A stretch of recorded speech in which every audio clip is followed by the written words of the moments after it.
going. Good morning, good afternoon, good evening around the world. Certainly morning here in North America. My name is Doug Brunke. I'm the founder and CEO of Global Chamber. A couple of us, at least three of us, are doing back-to-backs. We just finished our Global Chamber India call, and in that call, Jayesh Patel gave a good presentation on opportunities in India and how to take advantage of those. So thank you, Jayesh, member of Global Chamber. We have here today foreign direct investment conversation that happens weekly. The previous call happens once a month and is a pan-India opportunity, and we had three main speakers.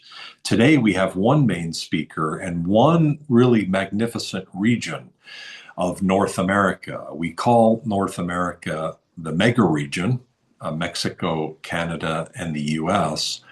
I don't know what your background might be, but it's likely trade oriented, and certainly mine has been as well. My first exporting trip was 39 and a half plus years ago to Seoul and Busan, South Korea, and I haven't turned away from what I think is the most fun you can have on a daily basis, and that is interacting with the world of trade. Along the way, I was in Detroit when the NAFTA agreement was signed. And I noticed at that moment, and maybe it wasn't evident at that moment when it was signed, but certainly the years around that time were very important for North America and the Great Lakes region, which will be our foreign direct investment conversation today.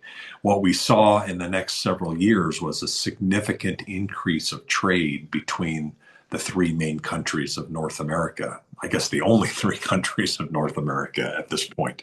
And subsequently, the USMCA agreement in its two incarnations has been continued the extraordinary trade between the three countries. And now, even though it hasn't been renewed, and the United States has apparently announced that they will not renew it, that's okay, at least for the time being. I'm a strong believer that calmer heads will prevail. It's still basically in effect for the next 10 years with an annual review, and there will be, I'm sure, continued progress with it. It's an essential element, not just for the mega region and how it interacts with the world, but it's very important for the Great Lakes region, and that is our focus today. It's an unusual circumstance where you get to meet someone who's involved with such a region on both sides of the border. But we do have here Dean Prestigard. And Dean, thank you for joining today. When I learned about the Great Lakes economic group that you're part of and your own economic development and your own economics background, it's really fascinating.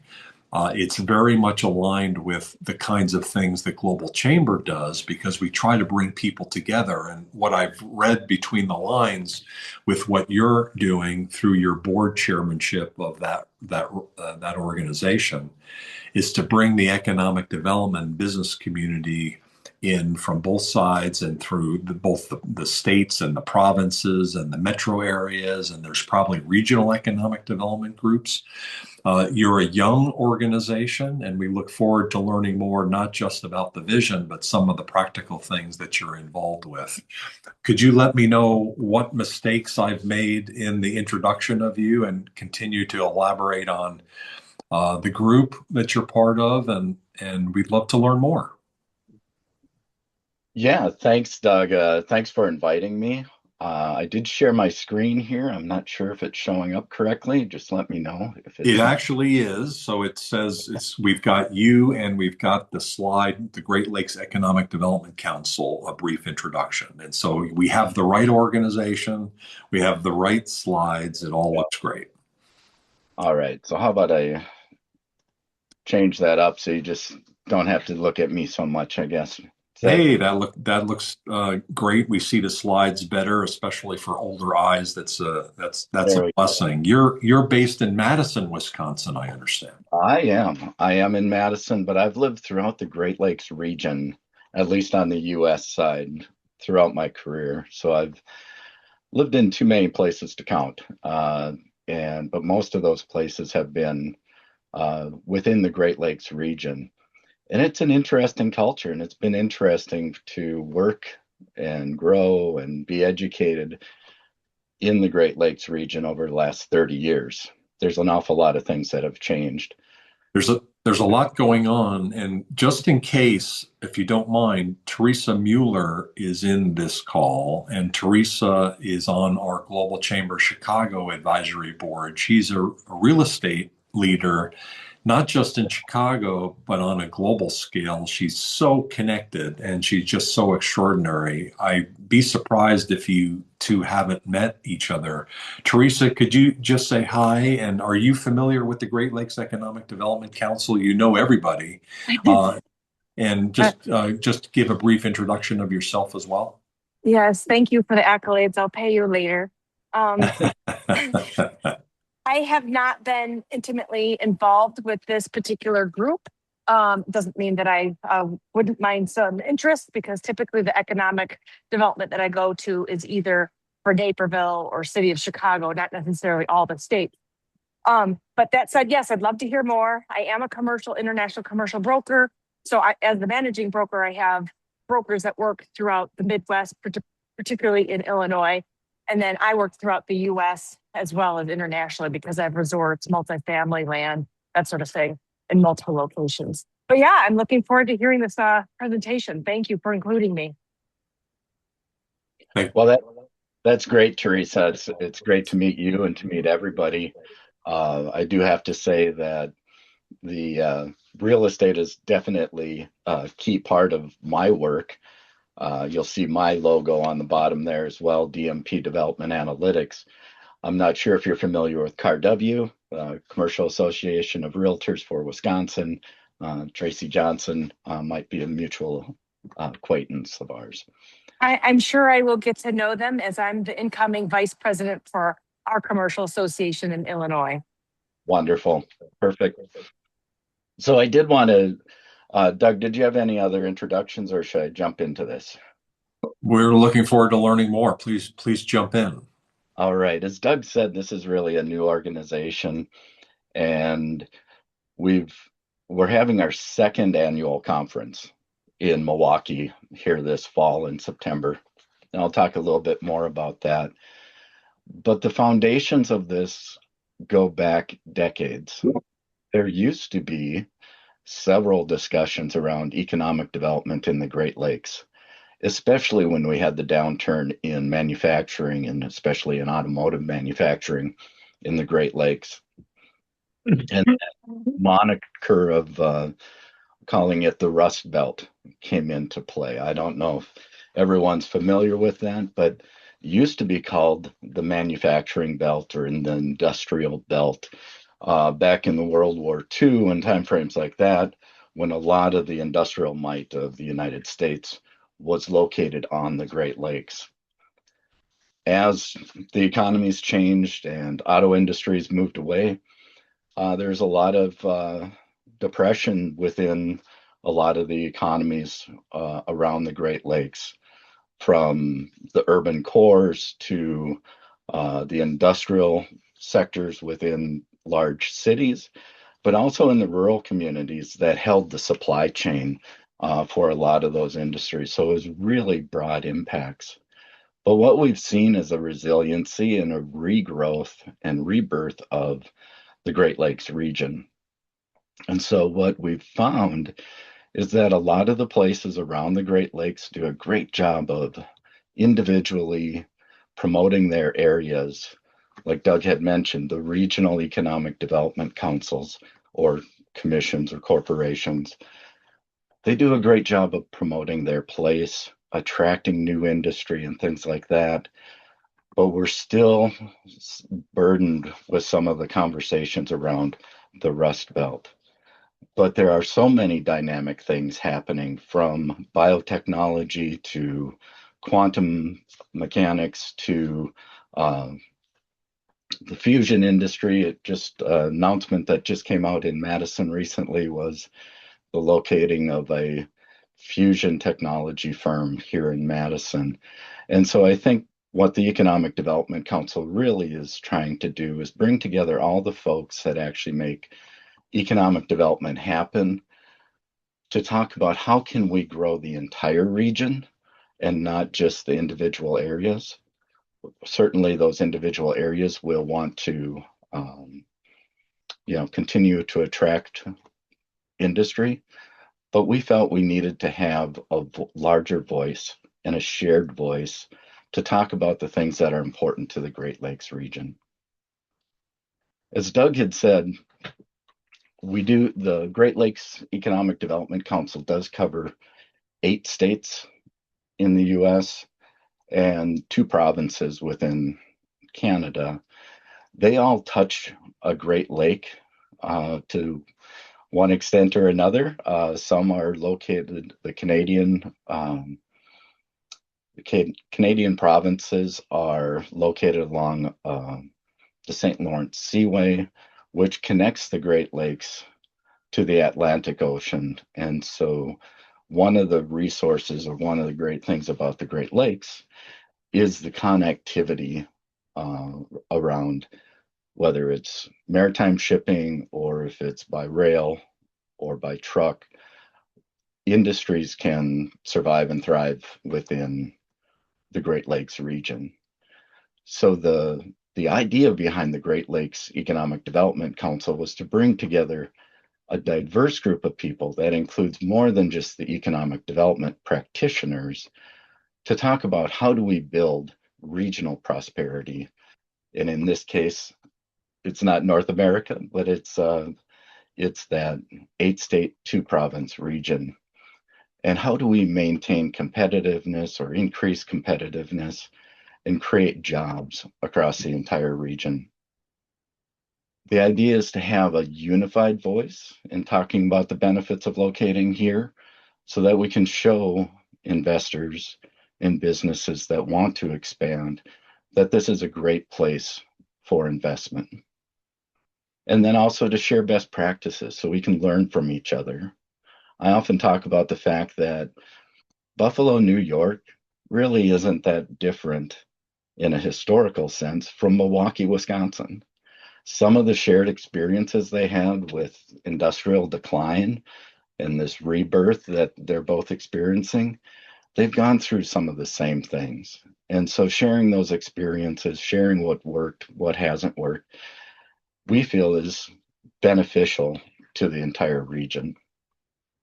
And then to amplify our voice so that we can speak with one voice about the good things that are taking place within the Great Lakes region.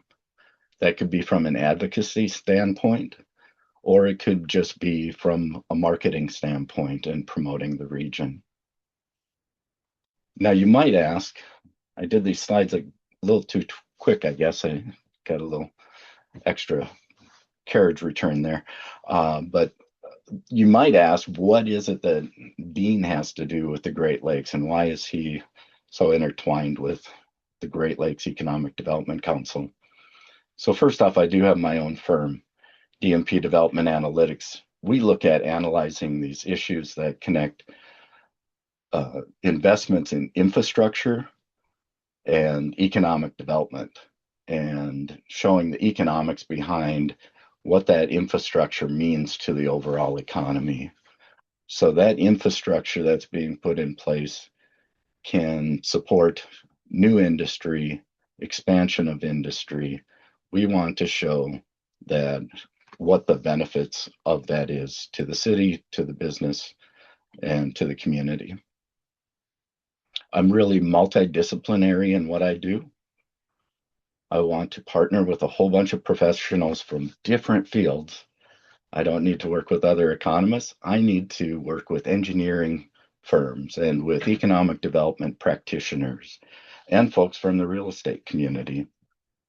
So how that connects to the Great Lakes is that while we're focusing on individual communities within the Great Lakes, we're epitomizing, I guess, in a sense, the work of the Great Lakes Economic Development Council, in that we're collaborating with others, we're trying to build these communities and grow these communities and attract additional investment into the communities for economic growth.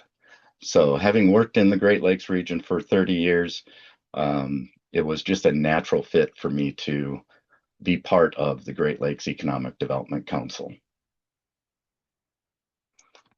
One of the things I talk about is, since I became chair back in January, the thing that I talk about the most is this big umbrella.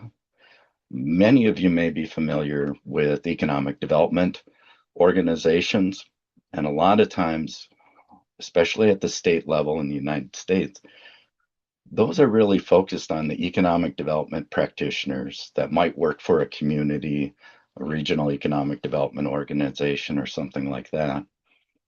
And so it provides an educational framework. The Great Lakes EDC is stepping back from that a bit. We want to think about it in terms of the site selection framing. So what does it take to actually have economic growth and economic development? It takes a lot of different professions to be involved in actually making a development happen. The practitioners are critically important in my world in economic development, but so is the public sector. They can often be, whether it's through funding or through various incentives, or even just the approval for zoning and building. The public sector is definitely an important piece. Of course, any development needs that financial aspect, and foreign direct investment is a key component of it. I say designers and builders because there's a whole bunch of architecture, engineering, urban and regional planning folks that are engaged in this type of, in making economic development happen. Our universities have researchers, and even the Federal Reserve Bank and other institutions like that have researchers that are trying to frame questions that will help us in growing our economies within the Great Lakes region. And of course, then there's that other connection, because none of this happens without having industry in the mix and talking about what they need to actually locate or do an expansion of their business. So that's the framing that I use for the Great Lakes EDC. So what do we do? The Great Lakes Economic Development Council does have webinars that we do, 2 of these each month. I just shared a list of a bunch of different webinars that we've had this year. But I think I wanted to share some of this just because it might show you the amount of variation in these webinars. We have webinars on energy use, on housing. I believe we had a data center one last year at the end of the year. We have some that are targeted towards economic development folks, to transportation folks, to folks that are in the tourism and recreational fields or industries. And so it's really a broad, diverse set of topics. And we can, this really shows, the level of interest or the various types of professions that are interested in the work that the Great Lakes EDC is doing. I'll mention real quick also about our conference, because this also shows that broad, diverse interest areas that we have within the Great Lakes EDC. We're going to have this in Milwaukee, of course, but the session lineup, we'll have some folks that are coming in and talking about the size of the Great Lakes region. We know it's the third largest economy. If you would just look at the 8 states and the 2 provinces, it'd be the third largest economy in the world. It has 20% of the world's fresh water is in our Great Lakes. So that's one aspect, and we'll explore those types of things. But I don't know if many folks know that there's actually a cruise ship industry that is growing and thriving on the Great Lakes now. And so we'll have folks that know about that industry come in and share their thoughts. The states, the provinces, and our First Nations, the tribal nations, we're inviting them to come and talk about the issues that they're facing and what they're doing to attract industry into the area. We'll talk to industries looking at manufacturing, advanced manufacturing, water technologies, and how agriculture still fits into growing business within the Great Lakes region.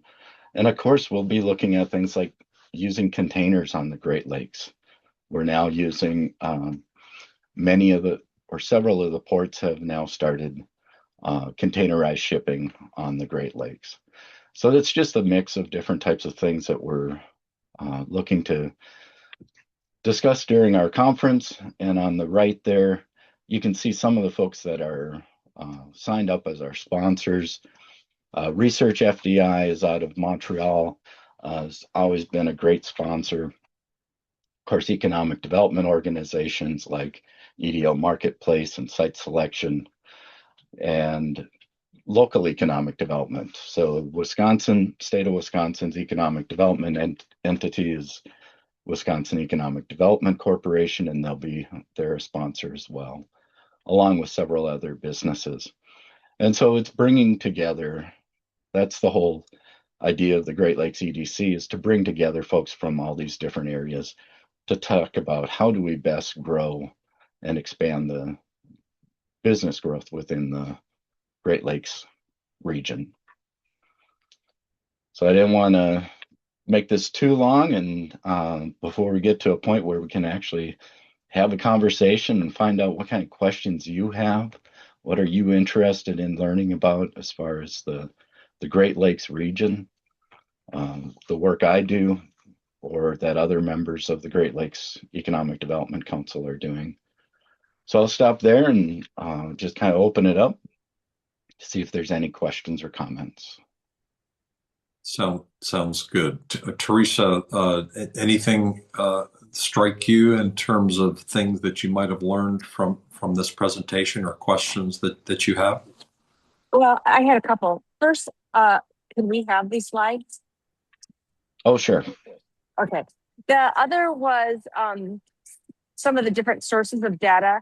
So I typically am getting most of my data from CoStar, from a real estate perspective. So do you use CoStar? What are you finding are the most helpful locations for your data? And how is AI changing how you're doing your studies? Oh, great question. I have used CoStar an awful lot for my work. For my personal work, it's really transportation focused, and so there's a real tie to real estate and where people are moving to and from. And so CoStar data is really important in informing that. There are some other data sources that I've been exploring. I just had a conversation. I can't even remember the name of the firm though. I think their price point is too high though. And CoStar provides a lot of the same information. As far as use of AI in my work as an economist, I use a lot of the AI for helping to write reports. It really isn't very helpful in analysis for the most part, maybe for cleaning up some data. But I've been troubled by some issues with data in the past, long before AI, where I'm very hesitant to turn over the data that I'm relying on being accurate to come up with results. So I tend not to use AI in the data analysis phase, but if it'll get me started writing a document, that's primarily the place that I would use it in my research. Thank you. But do you anticipate that changing AI over the next several years? It could. I think the issue there would be really building that confidence in that its accuracy is correct. One of the things we've noticed from in this organization, trying to create a map of the Great Lakes, I just critiqued a colleague's map that she created, showing a bunch of different statistics on it. But I had to tell her that the cities are in the wrong places. They're not in the right place on the map. And so it makes it really difficult to trust that some of that AI is actually providing actual, information that's accurate. And so I think that's the big hurdle, is to get folks like me that have worked in this area for a long time and with data directly to have the confidence in turning it over to AI. Well, I have had the same conversation. I'm about to start teaching a commercial real estate boot camp, if you will. It's called CRE Kickstarts, to residential brokers who want to go into commercial. And then it's sort of the baby step to go take CCIM classes. But in developing the course, I said everything that I wanted to do, and I had AI put together all the slides, and I had to change this and that and what made sense. But the biggest thing, two biggest things: one, you can learn a lot from online, but you're going to learn more from people's experiences and how they dealt with different transaction situations. But two, the bigger problem was it couldn't even do basic math. So I was, having it calculate an NOI and cap rate, and that's pretty simplistic, and it didn't even calculate those metrics correctly. Yes, I think we'll all have to get over that, that trust factor for use of AI. It looks like we have another question. We do, Jayesh Patel. I didn't know about the Thailand part of you. Why does it say India, Thailand? What's your connection there?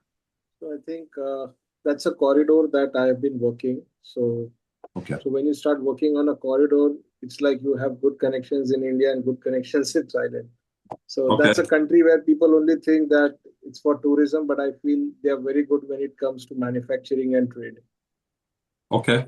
We just actually literally yesterday or last night, maybe it was this morning, our real expert on trade, who's been part of our Global Chamber Los Angeles chapter, he had moved back because of family issues to Delaware, and he messaged me that he had moved to Thailand. And so we were trading texting overnight, and he settled into Bangkok. He's just an amazing guy. He had worked for the Chinese, what's the name of the platform that Ant owns, that he was doing basically mostly foreign exchange work in the U.S. based out of San Francisco, but now he's in Thailand. So I'll connect the two of you. I have his latest information. Probably would be a really great connection for you. Sorry to get diverted. You have a question for Dean. So my question was, while you were actually sharing your presentation, I was looking at the annual conference which is going to happen in the month of September. And I found that, so I was actually trying to Google information, and this conference is going to mainly deal with cross-border investments. That's something which is picking up a speed in India, because we have seen that earlier Indian companies used to only think about maybe get into US just with a distributor. But now with trade restrictions on both sides, because there is a retaliation going on both sides. So people are thinking about an alternate way that, okay, could we actually get into direct manufacturing? Could we start investing there? Could we start partnering there with the companies? Because people see the synergy. The businesses do not work the way the governments and administration work. So my question to you was, what type of industries in India could find a lot of potential in expanding into Great Lakes? Yeah, so it, I guess the most challenging thing to your question is I am not familiar with India's economy, so I'm not sure what industries are there too that would be prime targets for being here. It is pretty broad range though, as far as the type of industries that can find success locating here in the Great Lakes region. So one of the things that is really interesting, we talk about the fact that we had this industrial decline in manufacturing, and that really hurt the economies. But we maintained all our educational institutions. We have, it's called the Big Ten around the Great Lakes region. We have these powerhouse programs they have a lot of research that's taking place there. So there's, as I mentioned, the quantum computing and the fusion technology and industries like that are being developed in some of these communities. But then we also have a technical college system that is training folks that need to have not just the hands-on skills that like welding and things like that, but how to use the modern equipment that a new manufacturer would use, advanced manufacturing and things like that. And so that workforce development is emphasized. It's a big issue here. But then the transportation corridors, whether it's something that needs to travel rapidly with our airports, things that are heavy, bulky, that don't need to get to market really quickly, can go on ships and can be loaded onto either bulk vessels or containerized shipping.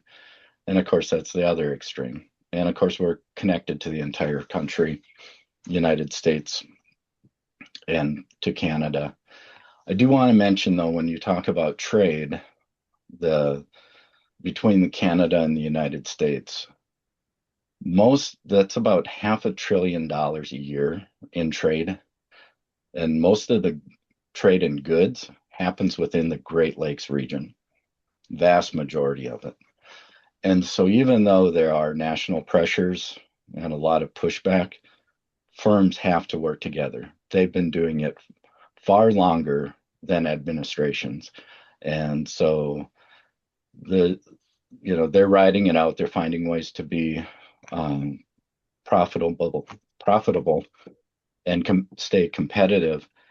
But these industries, the trade goes back and forth. It's the supply chain.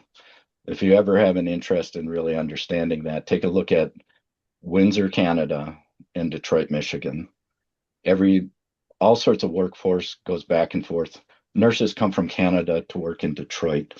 Automotive suppliers are in Canada and vice versa, and shipping parts back and forth constantly, each and every day. So there is that opportunity, and it's just a process to learn what would be best for that firm. It may be best to maybe have a partner in the United States, or to open up a facility in the United States, or vice versa. And it just depends on the specific industry. And there are economic development professionals and others that would be more than happy to talk about how that would happen in one of these specific areas. Right. And if you could share something about maybe your LinkedIn or email, I think we could remain in touch in a way, because maybe I can then get more information about it. Because I think we know all about in India, people know about Delaware, people know about Mississippi, people know about Texas, because that's been predominantly where the West Coast where most of Indians settled. But when it comes to East Coast, I think right now we don't have a sizable Indian population, so we don't know about the opportunities which come there. Right. Yeah. Certainly, you can feel free to reach out to me. Doug, I imagine you can share my email and contact information with everybody. Thank you. And I'll share the slide deck too, so we can make sure that you have that afterwards. Oh, Thank you very much. While we're waiting for any additional questions, David Hune is very familiar with how to put together complex projects that you touched on. He put together with his father the Japanese Village Plaza in downtown Los Angeles, which really transformed downtown Los Angeles 50 years ago and continues to be a source of economic success and a pillar for the region. These become very important for communities, and that's been one of the most important developments in Los Angeles. David, thank you for all of your good work and your involvement with Global Chamber. I'm wondering if you don't mind, Dean, for the September 23rd through 25th event, who should attend ideally, and what will they be able to get out of the program, and who are you expecting to be there? So as a small organization, I won't, we're hoping to have around 50 folks there. It's our second conference, but the folks that will be attending will be a diverse mix of folks from these different industries. You can see the sponsors that will be attending. I should mention that Conway Data, if you're not familiar with them, they create this magazine called Site Selection Magazine. Yeah. Most people are familiar with that, not necessarily Conway Data, but they actually have a special investment guide that's coming out here in August, and it showcases investment opportunities within the Great Lakes region. And so that'll be a great resource before and after the conference. But they are going to be participants in the conference, and they'll be talking about the data related to economics and economic development within the region. You also will have EBP, an economic development firm out of Boston, and they'll be talking about some about the data in Canada, but also having a conversation with other site selectors to talk about what it means for trying to find a location for a firm within the Great Lakes region, and why it might be better suited for some industries than, say, southeastern United States or the West Coast or Mexico or things like that. So we'll have that discussion. Other than that, we have you can see the list of topics there. Again, the idea is to have a very broad, a large umbrella to try and capture the different interests. And it's about networking and sharing experiences. Research FDI, again, they're always looking to for opportunities for investment, and they're finding that the organization is a great one for partnering with and supporting. So I'm not sure how else to explain that. It's want to be realistic in the numbers, people that will be showing up, but we're hoping to grow. We had a great conference in Detroit last year. And I should mention also that one of the things that we're working on is making partnerships with other organizations. I should have mentioned this earlier because, Doug, as you know, that's how we started this conversation, is we want to partner with you to see how we can work together to meet our goals and to meet your goals. But there's a lot of other organizations that work on the Great Lakes. There's the Council of the Great Lakes region that looks more at sustainability issues. There's the Great Lakes St. Lawrence Seaway Cities Initiative, which is the bigger urban locations within the Great Lakes. They have their own organization, ports associations. So just a lot of different industry associations. We're partnering with those folks and trying to have agreements, and expect that many of them will be participating in the conference. So if there are things that you're interested in connecting with professionals from that broad range of professions, this should be a good conference for you. Great.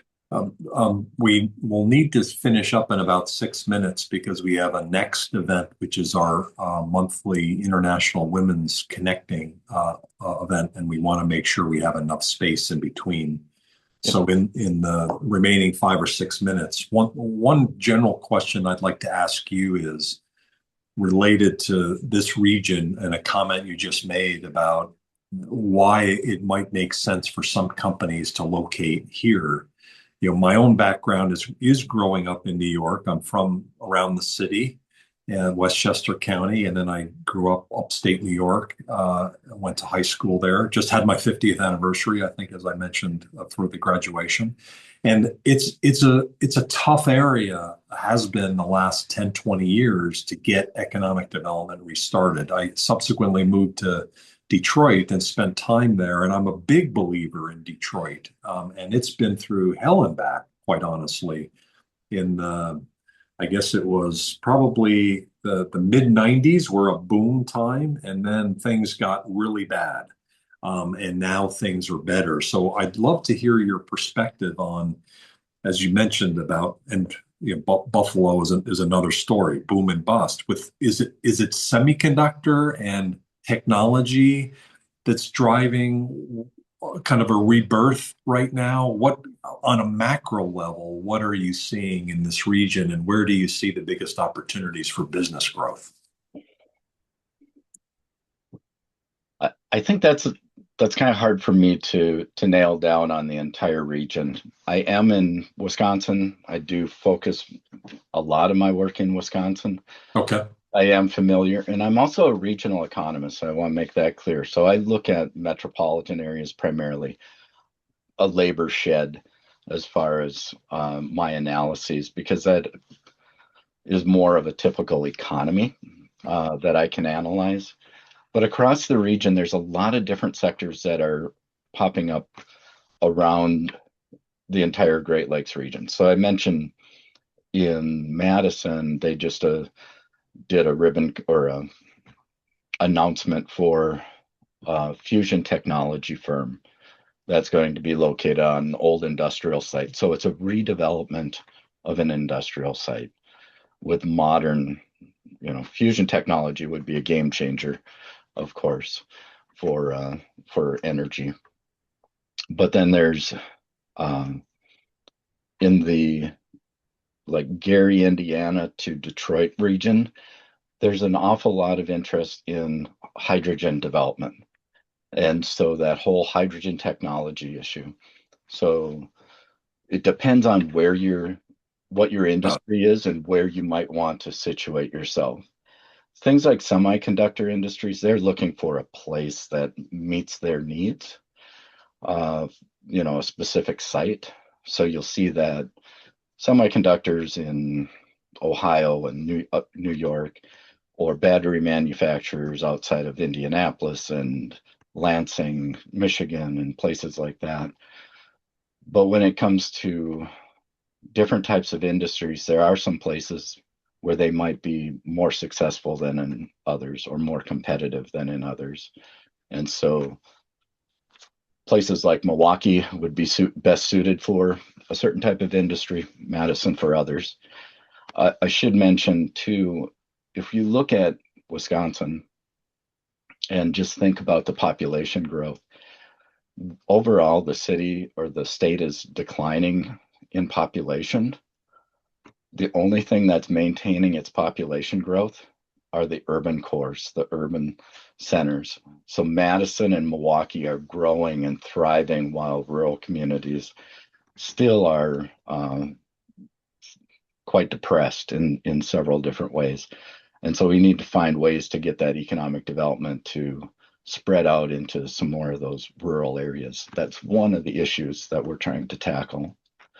But even international companies are seeing possibilities in some of these rural areas. Kikkoman is a great example, did a very large investment in a new facility in a relatively small town in Wisconsin.